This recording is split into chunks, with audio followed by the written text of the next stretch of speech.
And so, yeah, we're going to go ahead and get started here. Again, the sign in is in the chat, and as well as the slides to document if you want to follow along. I'm going to be kind of jumping back and forth from the slides to showing formative on my screen and doing kind of a step-through-step tutorial on just a couple of the features I wanted to highlight for you all. So feel free to jump in, and if you have any questions, please put it in the chat for me.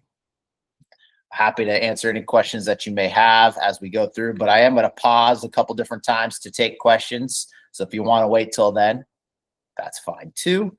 And again, my name is Brian Tumminelli. I'm the ed tech at Alvarez, and I've been using Formative for a lot of different ways since we got it. So I'm always happy to share some of the cool things that I found, some stuff that may be interesting to you that you may want to use within your classes, just to make your lives a little bit easier. And again, like I said, the idea is for all of us to see basically some of the easy things that you could do with Formative to make your lives a little easier, because I get it. Building tests and assessments take a lot of time, take a lot of effort. So my goal is to show you some shortcuts and some other ideas that you can make things a little bit faster and still get the power that comes with Formative, which is a lot of times looking at the data, looking at our subgroups, things like that. So if you don't mind as well, real quick, please go ahead and log into Formative yourself and have that homepage open if you feel like you want to follow along, but just to have that ready for you would be awesome. All right. And as a reminder for everyone who is here, again, thanks for being here. Sign in on the chat, and the slides are there too in the chat, a link for you. This session is for those who have used Formative before, who built a Formative and assigned Formatives to students. Okay, I'm not going to go over those types of features on the question types or how to assign to your Google Classroom, things like that in this session. That's usually for the earlier sessions or beginner sessions. So if you've never used Formative before, you don't even know the basics of it, this may not be the best for you, but you're welcome to stay. Or if you want to go to another session, no, I'm not going to hurt my feelings, go right ahead. But I just want to give just a little bit deeper dive for those who are interested in it and need it here. So thank you for that. So what we're going to be talking about today, this is kind of just our agenda here. First off, I want to show you easy ways to get your student or to create questions and get your students involved and engaged in very simple ways. My goal again is to show simple, easy ways for you as the educator to use this stuff and make your lives a little bit easier, because we're always so busy and doing a bunch of different things.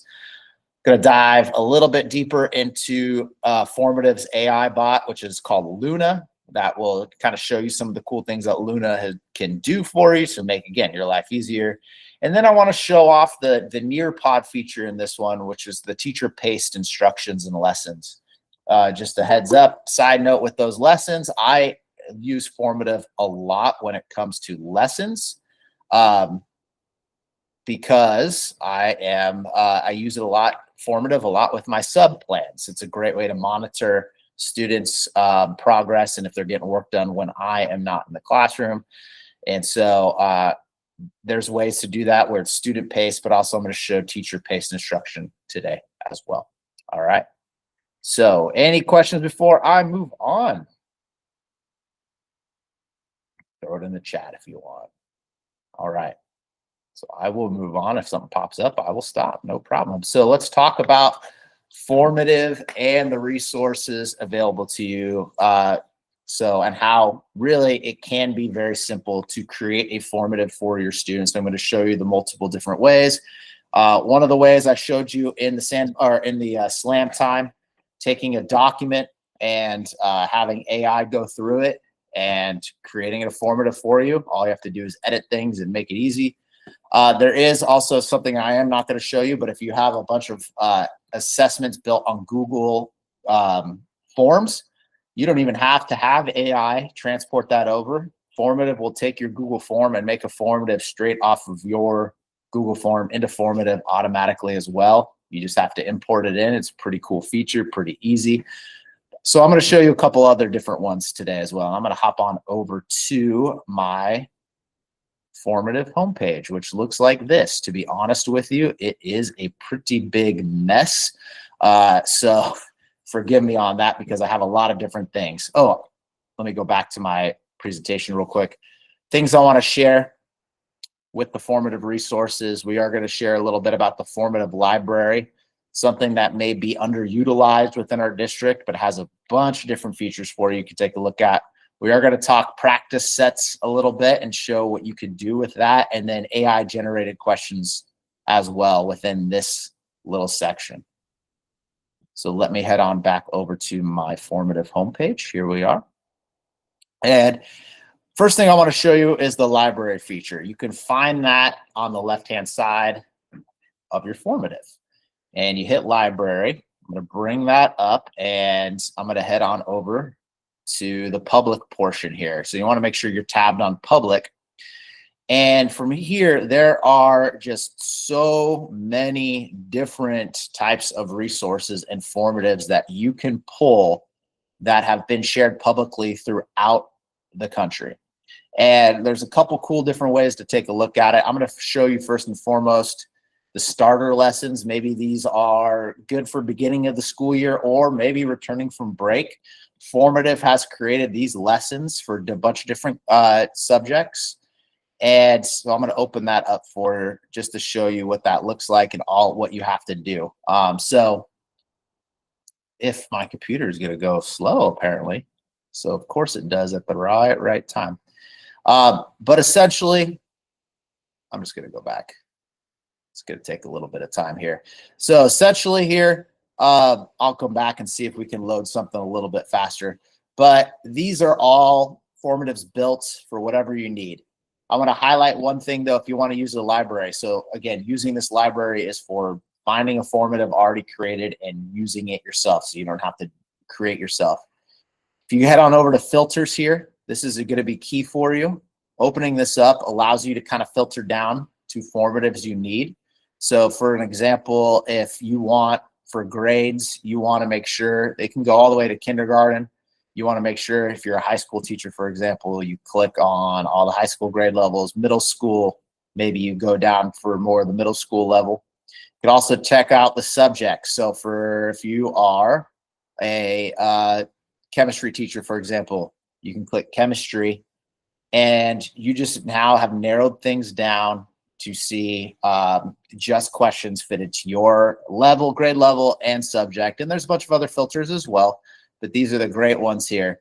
And this is a way you could use it. So if I'm very interested in, I am teaching electron configuration, I'll click on that. Here is the formative that was created.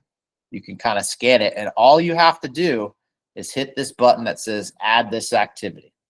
Okay, so if you're interested in this formative, hit add this activity. It's added to your activities now, and then now the button says go to this formative. You click on it. You are now in this formative. It is a copy now for you. And what's great about it is after it loads, this means you can go through and edit anything and everything you want to. So makes things a lot easier. The reason why I like that, again, if I just want to, if I'm in a pinch, in a rush, need something, I can grab something like this and edit it quickly the way I want. Oops, I went backwards on accident there. But I can edit it to what I want it to be and then quickly assign it. It's not a problem, not an issue. It saves me a lot of time. The library is full of examples like this. Another one that's going to be key, I think, is huge, especially with being second semester. And for those who teach juniors or teach 8th graders, there are CASP formatives as well created by the formative staff. I know at my side at Alvarez, the 11th grade English team was really great and did do these practice tests. You can see these little check marks here. I mean, that I've added it and they've done it as well. There's also math and high school science, but for any grade level that does the state testing, they have practice tests there available as well, which is kind of a cool, easy activity to get students to do, to get them prepared. Again, there's just a bunch there. There's math, science, English, everything there for you to help create quick, easy formatives. And like I said, I think this is a resource that usually is underutilized within our district, which I think it should be utilized more because it makes our lives easier. So that was the first thing I just want to make sure I touched on was our library set and what that all looks like. I will say real quick before I move forward, going back to my homepage, when you add activities and formatives, they are added all under your activities list. And it could be a little cumbersome. And you can see here, they're just like this weird list and it's all over the place. And because I've done several formative lessons and PDs, I have a bunch of different ones. It's always great to, I would recommend highly to organize all of your formatives in the folder so it's easier to access. I have not done it, so don't do what I do, but just giving you a heads up on there. All you have to do is hit create and then a folder, and then you can start clicking and dragging and moving things around. Just a pro tip for you. Second thing I want to show you on this section is what's called practice sets. So this is a hypothetical. If you've created a formative and you're going to give it to your students, but you want them to prepare for the formative, there is a section called practice sets. You'll see it on the left side here. And if I click on it, it is essentially flip cards. Let me show you one here that bring up there. There is flip cards. So let's just say the origin of the Renaissance right here. If I click on that, it flips over and gives me the definition. So very simple, kind of just like an easy way to get students to study.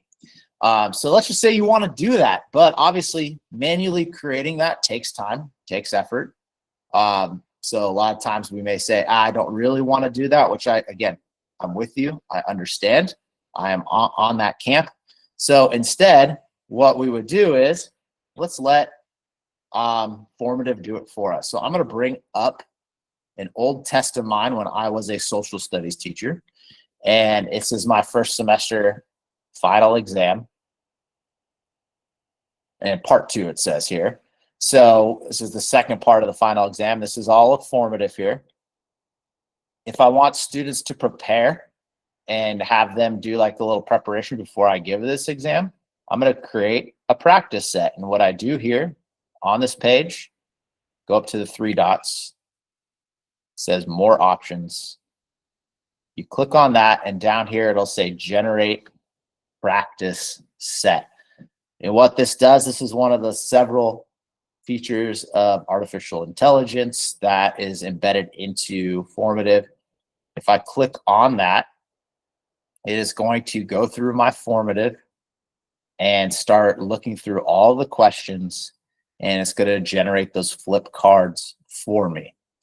And it just takes a few minutes, as you see here, and it's going to have all of this stuff. So I will say it's not perfect, but you can go through these yourself and take a look and edit, again, as usual, the way you like. You don't have to build it manually. You can do that. So like, for example, definition of nationalism. There's the definition based on my questions. Militarism, things like that.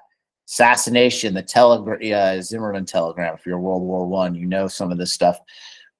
It creates those flip cards for you. And so once you edit to make it the way you want and more accurate, because as I stated earlier, don't trust AI fully, you can share that with your students automatically. And notice it took a few seconds. So that's practice sets. So again, you can find those as well under practice sets. You can generate ones with Luna. You can import from another source or manually create, or just do it straight from whatever formative you made.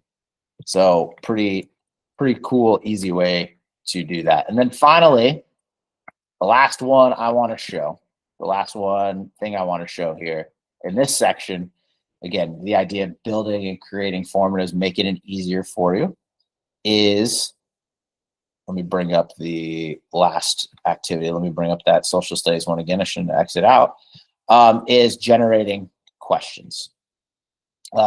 So let's just say you have built a formative, but you need just a couple more questions and you are struggling with it. How do I generate questions?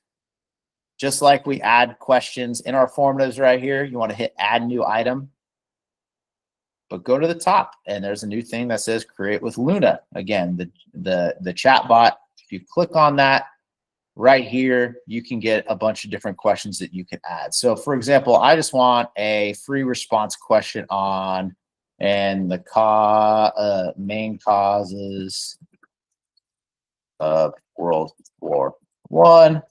I edit my grades, my subject, how difficult I want it. I generate the questions. Luna, who looks like a spaceman, does his thinking, comes in with 4 questions. And I go, okay. Nationalism, contributed tensions. I like that question. I don't like that one, and I can exit out. I like this one, don't like this one. And all I have to do, once I choose the questions I like, they give you 4. You hit add, and then they're added directly onto your formative. There you go. Makes it easy again. And then you can add it the way you, or edit it the way you want. So that is that. Thank you, Ms. Taylor. Yes, I will not tell your colleagues. Yes, there is very much, like I said, an anti-AI sentiment, which I understand completely from several people in our district. I'm just giving you the tools if you want to make life a little bit easier for you. So there you go. But this is a kind of an easy, cool way to do it. So that is right there, how to generate questions directly onto formative. I'm going to switch back over to the slides, head back over here real quick. And you'll see, by the way, if you have access to these slides, they're pinned at the top.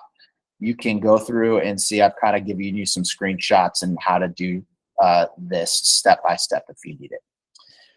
Is there any questions on anything I touched on right there, which was the library, the practice sets, or generating questions via within your formative that I can help answer, give you a little brain break?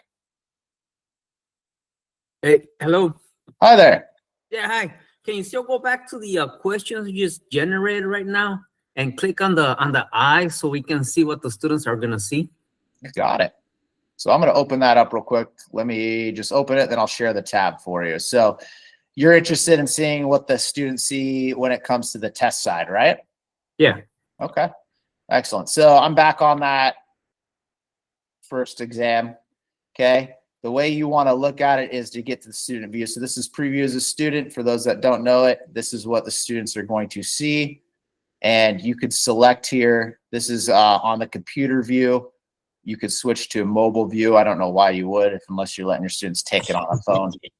But you hit, so this is what the students see. So I hit start, and you can see all the questions right here. Now this is very simplistic test because I didn't add like page breaks or anything, but this is what it looks like on their end. So, and then let me go down to the bottom here so that you can see the questions I generated. See what pops up. And I apologize, my computer is a little slow today. It's an older computer, but this is what it looks like. Does that help? Does that help you out? It did. Thanks. All right. Awesome. Glad to help. So that's kind of the preview mode there too for you. And there you go. All right. Any other questions that I can answer before we move on? All right. Excellent. I know I'm going to be doing a lot of talking, guys, but the sandbox time is going to be the time where I can help work with you guys also one-on-one to build things too. So I'm trying to talk and then let you guys have your time free reign now. So apologize for that. But let's talk Luna a little bit deeper.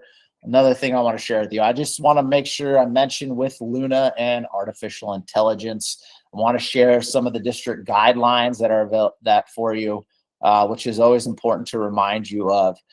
Artificial intelligence, we need to be careful and safe using it. As you may know, based on our district's guidelines, teachers, you have the ability and the permission to go utilize artificial intelligence in the way you see fit. We just encourage you to be safe and smart with it, teachers. So that means not sharing personal information with AI and large language models, and just making sure you're not doing anything, obviously, that isn't work appropriate. I do want to continue to mention and always harp on this fact that large language models like Gemini, which we have access to in our district, have been known to show bias, and also very much they show incorrect information. It's very frustrating, and I'm sure it's frustrating for you, that students are Googling answers and they're taking what artificial intelligence Gemini says at the very top of the search engine. They're taking it for the truth, and that isn't always the case. A lot of times there is mistakes and things that are wrong. So encourage you all to do your own research and look at AI as a helpful guide to go further rather than the answer itself. And so that's very, very important. And you'll find, like, I'm an ed tech, all the ed techs, we all agree with that sentiment where you're not, oh, please use AI all the time. Just be careful with it. That's what we're going to say. So district AI guidelines are linked there for you. Again, don't share any personal information. Don't share any student personal information. And as right now, students, we do not encourage students to utilize artificial intelligence, obviously, within our classes. We do not have any artificial intelligence facing programs as of yet that have been basically allowed within our district because of privacy issues and not knowing where all that information goes. So please keep that in mind. And I thank you for that comment there, Ms. Dixon, because it's stuff we got to keep mentioning and keep pushing. I love talking about AI. I utilize it in a lot of different ways, but I also want to remember and remind myself to have a healthy set of skepticism when it comes to artificial intelligence. We all kind of need that. So that being said, I'm going to show you some AI stuff, all right, and show you another thing that I think is very much important for, I think, very powerful for PLCs and PLTs. I forget, what do we call them? PLTs, PLCs, all that stuff. I go back and forth. But this, to me, is a really cool feature. That is AI, and I know that my English team that I work with, we utilize this to help build our common formative assessments, and that is using Luna to create a full-on formative for us. Now, we only have it create small formatives. We don't do big ones, but you have the ability to do so if you so wish. So let me show you what I'm talking about.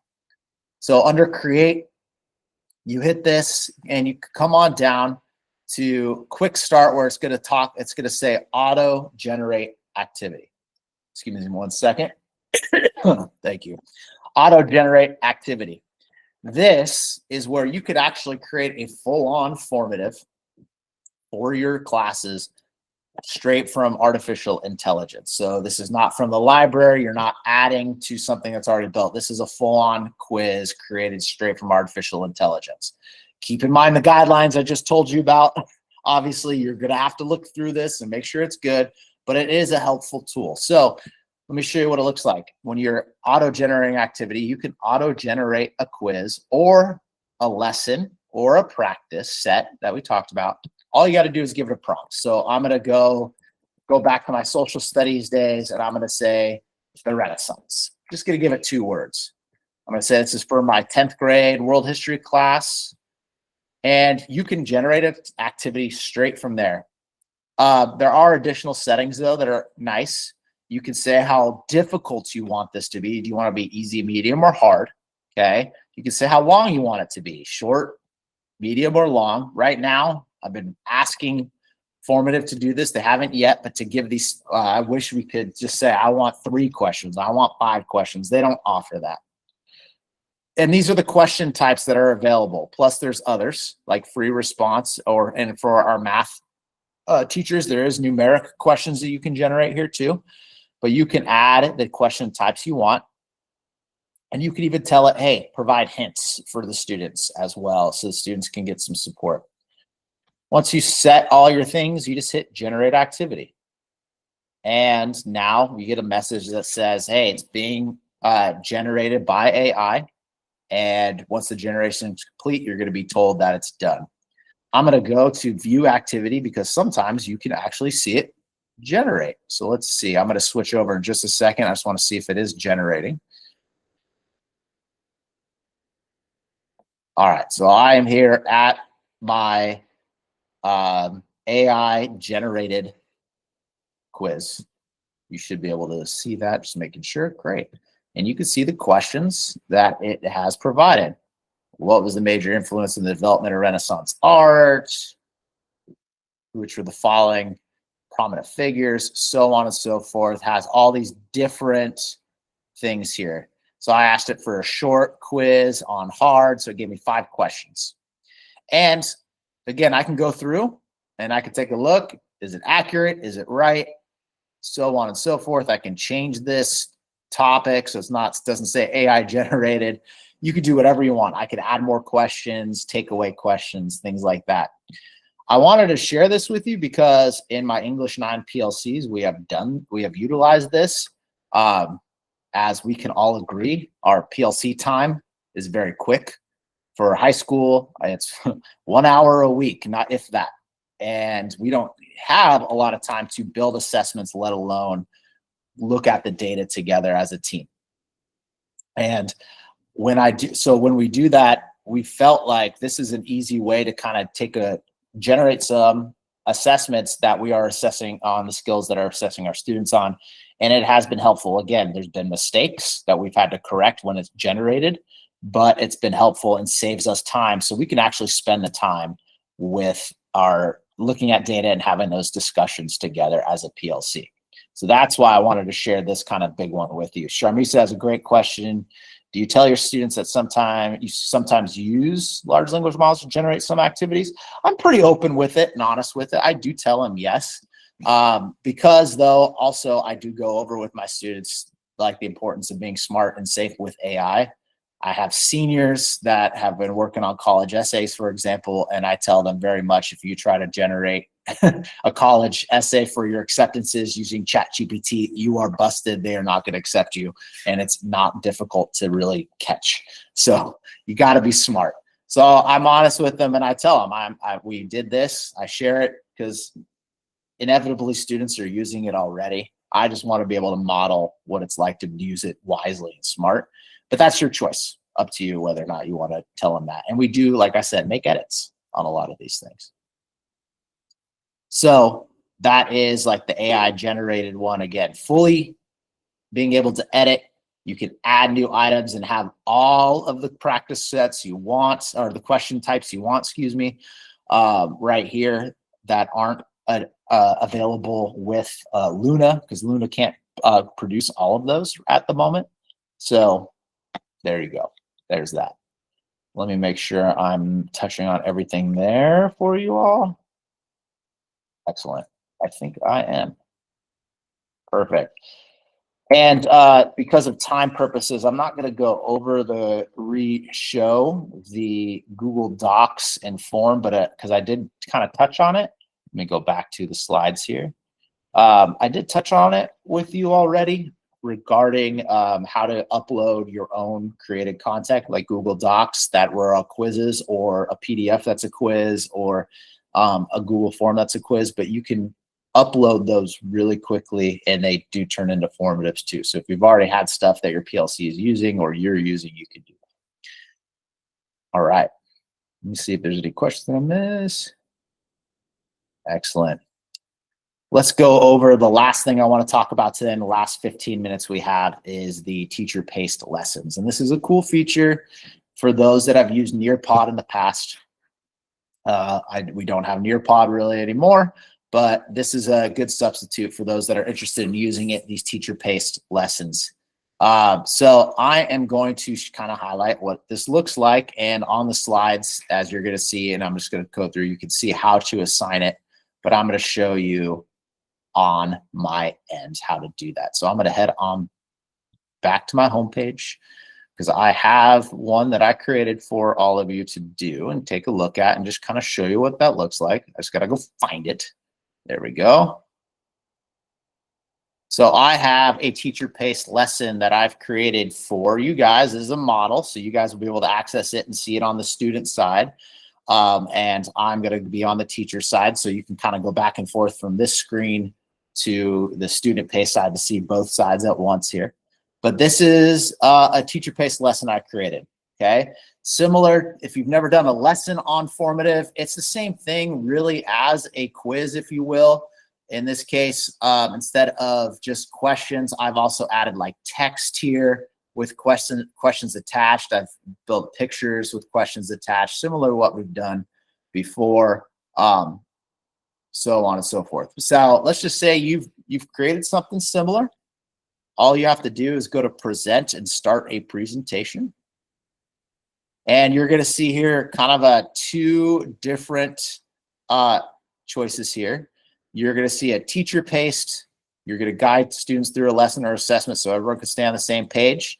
Or you get this cool thing called a game paced. Now, problem with game paced is I've not been able to test it out with students directly, so I don't know what it exactly looks like. And maybe some of you in here have, but so I'm not gonna be able to go through that. Maybe we could do that later, maybe in the sandbox time, just to see what it's like. But they do have like a little gameplay to it. I usually just stick with the teacher paced, and then from here you select your class. Now, if you have your students. You have your classes synced from Google Classroom. You just select the class, and it should post to Google. You could post it to Google Classroom, so they can just access the thing automatically. Or if you're doing it for just some random class, you do have an option for your guest students as well. So guest students are just random students out there. And again, you have these settings, how to like grading and feedback, returning scores, all of that stuff. So I'm going to launch this real quick. I'm going to show you what it looks like now that it's being launched. And this is, I'm going to share this with you right now. You're not going to be able to do anything quite yet, but this is what it looks like on my end. Okay, this is the question view.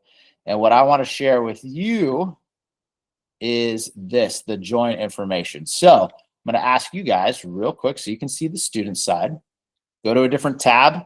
There is a link, which I will put into the chat as well. So I'll just copy this URL, and then you just want to put the code in so you can see the kind of the student side of it. So this is the link. It has the code. Actually, if you click the link, it probably just take you straight to the student view. So on the chat, so take a look. Post it one more time for you.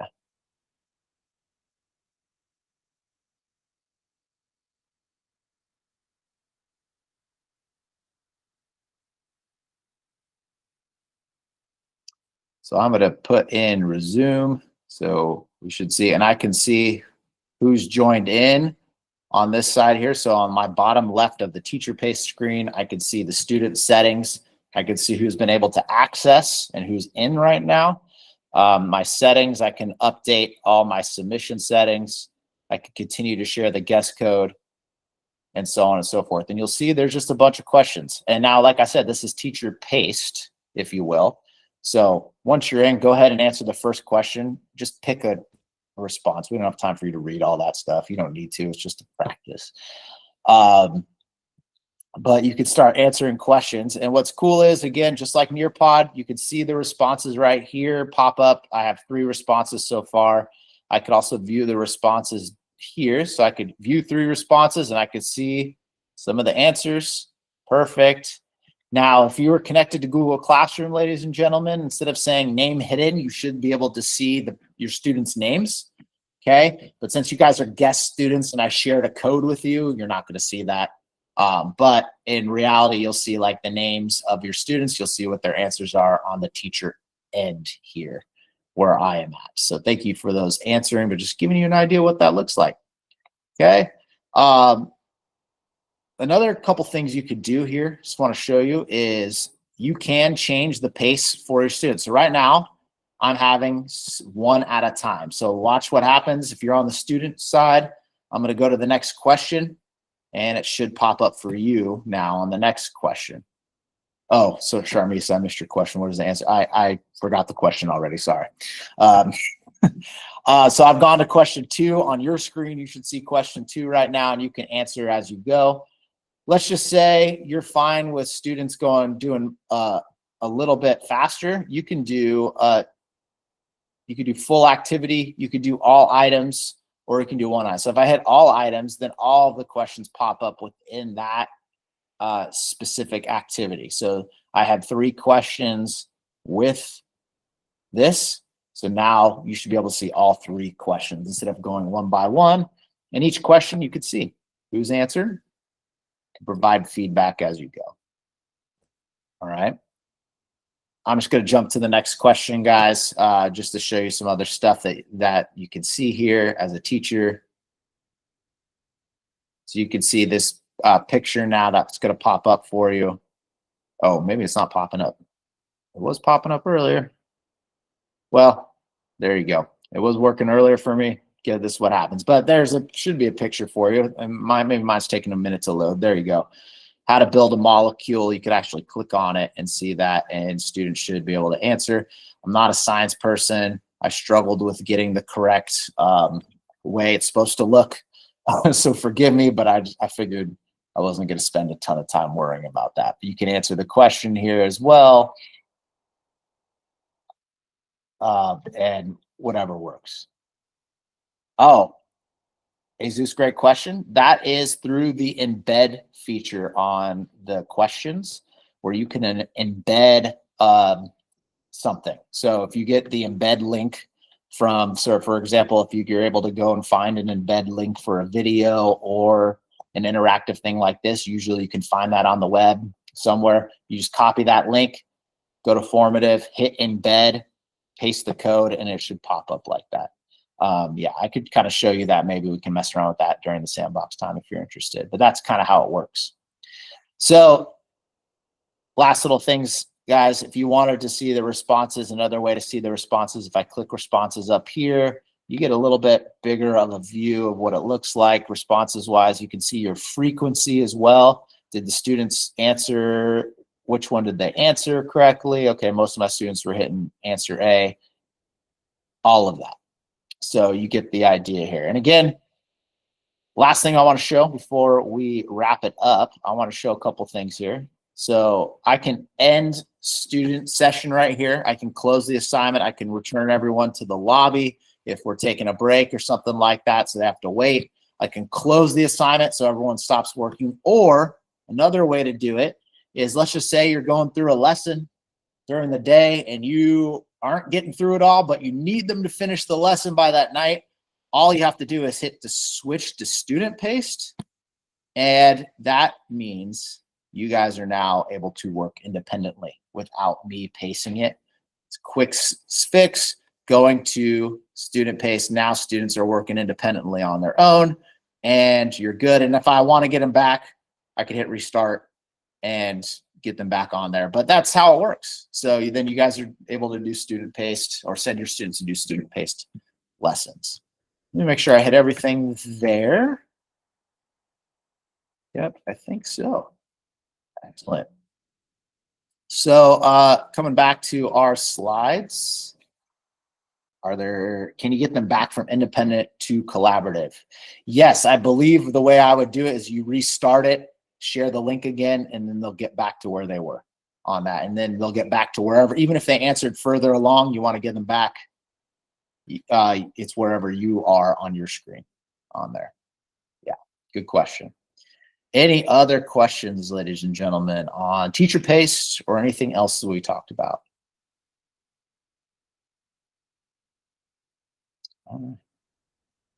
Cool. I'm going to hang around for like the next 5 minutes or so before the official break starts. I'm going to end the recording too, just because I can and I don't want to forget. But if you do have questions or things, let me know. Otherwise, we'll start break just a few minutes early. And then when 11 o'clock comes around, just come back here. You'll be signing in and have some time to take a look at how to build this for yourself. So thank you very much. And we'll see you guys at 11 o'clock.